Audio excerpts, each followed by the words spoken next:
What is this? Picture was also Vagina. there. Picture was also there. Amitabh Bachchan picture there. So Dr. Atul Ludra is correctly identified. Amitabh Bachchan also acted on this. This is the progeria syndrome, the changes in heterochromatin induced aging. But there are so many other syndromes. For example, this. Dr. Atul, can you identify which actor actually did for this particular? Robin Williams, Werner syndrome. Effects in DNA transcription and repair, mutation in WRN gene, cancer, CVD, DM, diabetes, osteoporosis, death around 46 years with a myocardial infarction or CVA. What are the factors affecting it? Genes, environment, nutrition, physical fitness. There is biological aging, cellular senescence, mitochondrial dysfunction, nutrient sensing, and genetic alteration, genomic instability, telomere attrition. Telomere, my colleague Surya Bhatti has been working on telomere in our population. And inflammation. You know, some people say that what is inflammation is possibly a key factor for aging. I can estimate inflammation by several manners, but essentially inflammation plus aging leads to cognitive decline, mental health and well-being, altered body composition, immune decline, cancer, atherosclerosis, and type 2 diabetes. 6. Why cellular factor take control of aging?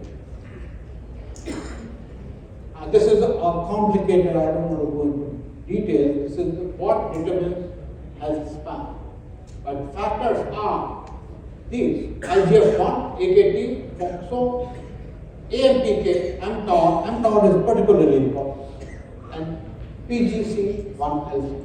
I don't want to bore you with this, but these are critically important for health span. Now, several features of aging are already present in relatively relatively young Asian Indians, and maybe it is due to multiple wounds which have been inflicted in Indian population. My lifestyle is a consequence of my wounds. The factors that determine aging and heart risk in Indian population: decrease in physical activity, Nawal has spoken about it, decrease in muscle mass, early onset of diabetes, increased body fat, and adipocyte dysfunction and inflammation. Genes and genomic, our genes are unstable due to various factors, and factors may be stressors, allostatic load, hormonal dysfunction, pollution. We encounter that every day. Our adipocytes, fat cells, are sick. We have high body fat, high abdominal fat, high liver fat. Adipocytes are big, larger than the Western population, and overall sick fat. Now these are the adipocytes. Look at this. Look at the inflammation. These are inflammatory cells. This is the adipocyte. Sick adipocyte. This is not, I'm not talking about out of hat, but look at this from UT Southwestern.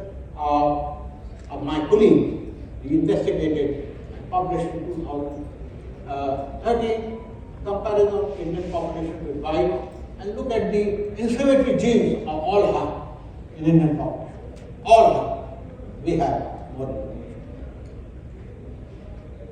And telomeres.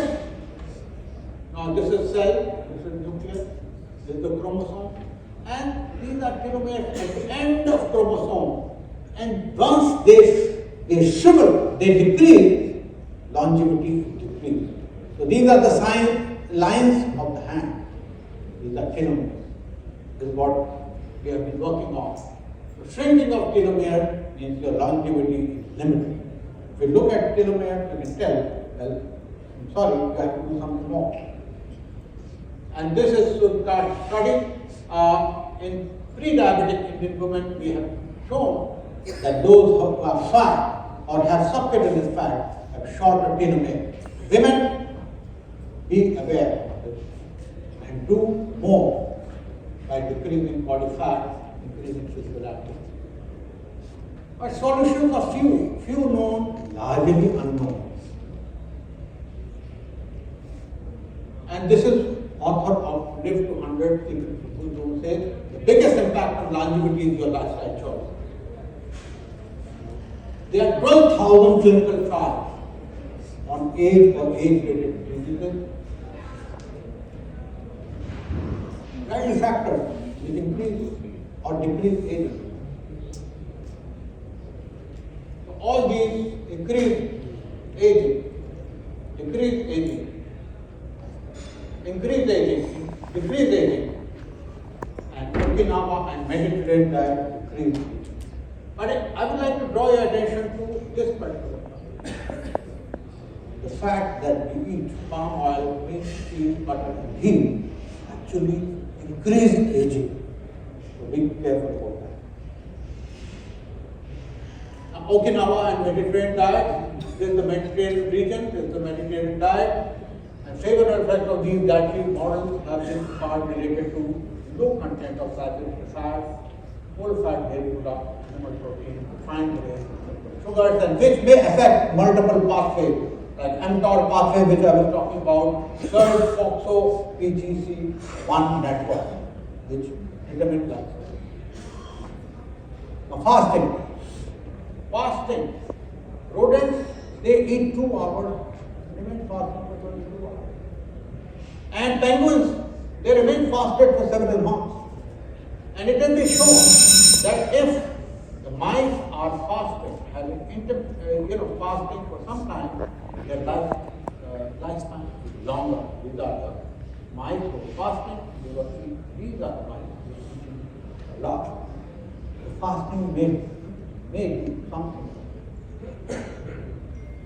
And cellular response, which are improved with intermittent fasting, I have already shown in the morning, FGF21, and also increasing the ketone levels, which improves cellular response, infection resistance, and now region. Now, what are the various ways we can improve aging? Apart from the diet, there are several drugs. Now, some of them are calorie restricted mimetic, increase absorption of calories like L-carnitine or Listat or chitosan, nutrient sensors. Now, these are in development, and especially citing mTOR inhibitor or drop-off acid. But what we have, there is something more we can do with what we have. Metformin, cinnamon, curcumin, and phytochemicals in sweet potato, Okinawa. These people eat phytochemicals, sweet potatoes. Now, look at this. This is a recent paper in Nature. If we delete interleukin 11, which is something that triggers inflammation, you get a younger mouse, same age. But look at this, younger mouse with decreased weight, improved insulin, improved blood sugar, and less balding. Look at this. This mouse is balding, obese, young. This is the development, it's exciting. What are the parameters? You all know the parameters, but I will just run through this. BMI less than 23, waist circumference less than 80 and 90, normal grip strength, your muscle mass. BP below 130/80, fasting blood glucose below 100, cholesterol below 200, triglyceride below 150, and good HDL, normal oxygen saturation, good overall fitness, no inflammation, possibly, estimated by HSCRP, normal vitamin D level, Amrish was talking about this morning, and decrease in the allostatic load. The moment stressor occurs, there is decrease in the cortisol secretion, normalize. But some people it doesn't normalize. Multiple periods of poverty level income, and as my colleague Seema says, dragging and telling, also increase is a stressor. So you may have a repeated hit, lack of adaptation, and there may be prolonged response or inadequate response. And so more cortisol, more cytokines. We cannot entirely avoid pollution. We should at least quit smoking, including company smoker. We decrease calorie intake by 10 to 20%. That's what Okinawa people did. green vegetables and fruits intake, nuts, fish, omega-3, lean level of body mass must be maintained, muscle must be made strong, aerobic exercise consistently, close-knitted social fabric and support, possibly vitamin D and form. So this is my final slide. Look at it. Circle, exercise, calorie destruction. Calorie restriction mimetic in development. You may have drugs for increasing lifestyle. Amino acid restriction and inhibition of profit signaling these are something which are developed. For the first time, the Indian Council of Medical Research Fund study, Uganda, has done several studies, 3 studies, 2 of which are being presented here. You will get that.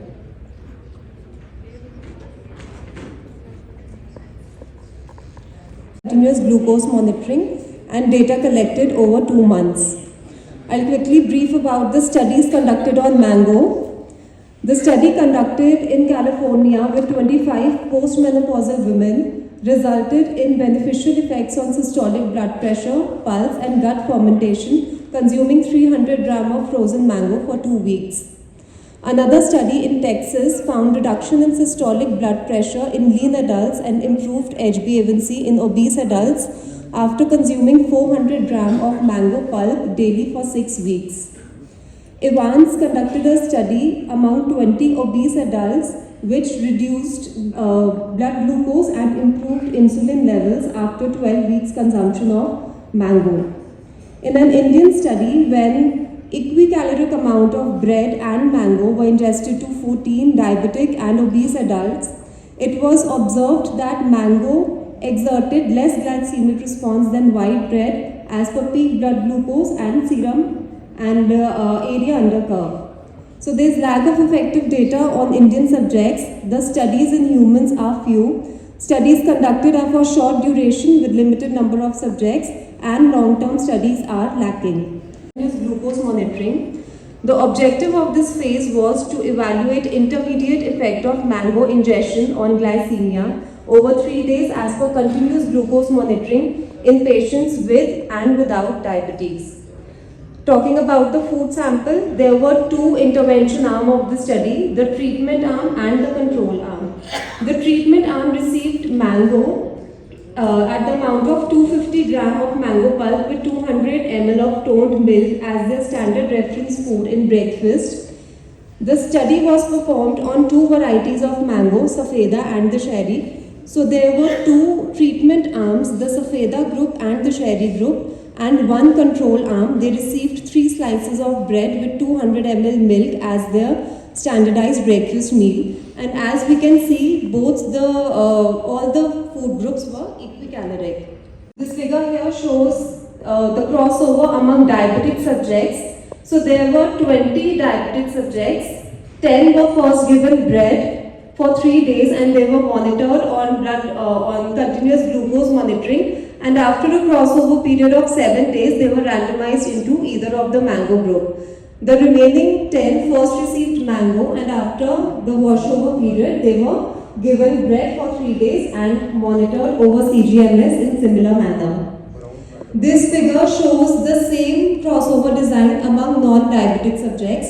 So this phase had 40 subjects, 20 diabetic and 20 non-diabetic. This line is showing the result of combined Safeda and mango, Safeda and the Sherry group. And as we can see that the bread group gave high blood glucose average throughout the graph, throughout the study as compared to the combined mango result, and the mean amplitude of glucose exertion was significantly low in mango arm as compared to the control arm. The second graph here shows the glucose average of 3 days among non-diabetic subjects, and here we can see that both the lines are overlapping each other at all time points and no significant change in glucose parameter was observed among non-diabetic subjects. Moving on to study 2, it was 60 days intervention of mango versus bread. The objective was to determine the effect of mango pulp ingestion on glycemia, insulin resistance and body composition among diabetic subjects over 2 months. This was the randomized parallel arm study conducted on diabetic subjects only. The subjects were randomized into 3 food groups: the Safeda food group, the Cherry Mango food group, and bread food group. They received their respective food item continuously for 2 months, and their baseline visit and last visit results were compared and analyzed. This is the output: changes in parameters in percentage after 60 days consumption of mango and bread. The grey bars here denotes the bread group, yellow is for Safeda and mustard for the cherry. The star here indicates that the change was significant.